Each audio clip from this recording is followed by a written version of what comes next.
Ma'am, eto ho, kagabi ay dinaluhan ni Pangulong Ferdinand R. Marcos Jr. Ito hong World Skills ASEAN Manila.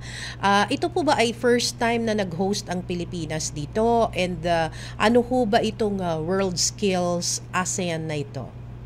Okay, ang last po na nag-host ang Pilipinas was 1996. Medyo So, tagalan na. medyo, 30 years na rin siya. Mm-mm. Yung World Skills po, kung meron tayong sinasabing Olympics sa sports, ito Mm-mm. naman, Olympics rin siya, but this time sa skills. Mm. Pinapakita nung ating mga technical and vocational students, yung mga nag-aaral ng techbook, kung ano yung mga kakayahan nila sa iba't ibang skills.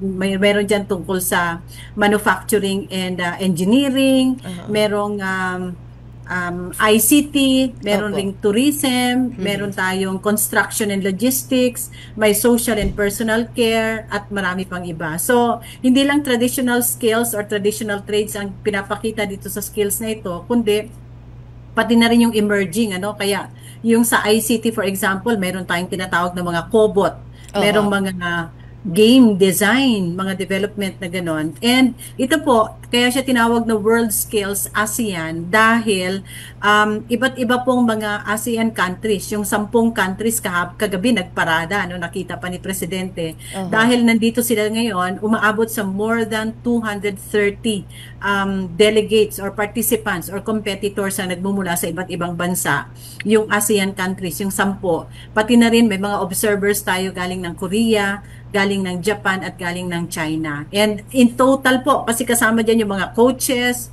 mga jury, yung kumbaga nagko-coach, kasi nga Olympics Mm-mm. rin ito, pero sa skills, aabot po ng 1,057.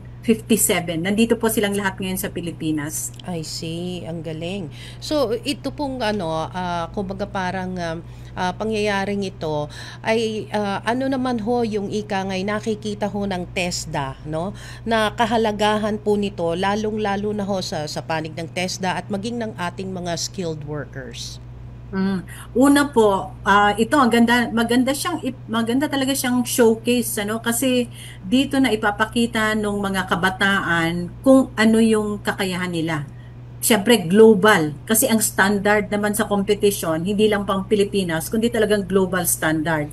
Mm. Pangalawa, yung mga companies na naging partner natin, actually we'd like also to take this opportunity. More than 50 po yung mga companies na nag-participate o kumbaga tumulong rin sa ating pamahalaan para mag-provide ng mga equipment, yung mga tools, di ba, yung Mm. mga facilities, kasi yun talaga yung gagamitin dito. So, hindi lang siya simpleng mga tools, equipment, but these are actually industry standards. Aha. Kumbaga, ito yung mga ginagamit sa mga kumpanya or mga industriya ngayon. So, what we're Mm. saying is, pag nag-enroll po tayo sa isang techbook institution, TESDA-run man yan siya, ibig sabihin government, or private technical and vocational institution, nakakasiguro po tayo na yung skills na matutunan nila are industry ready. Dahil no less than yung mga kumpanya po ang nagsaserve as experts, as coaches, para po turuan yung ating mga competitors kung paano ba talaga gagawin yung mga produkto or even yung mga services dun sa kanilang kumpanya.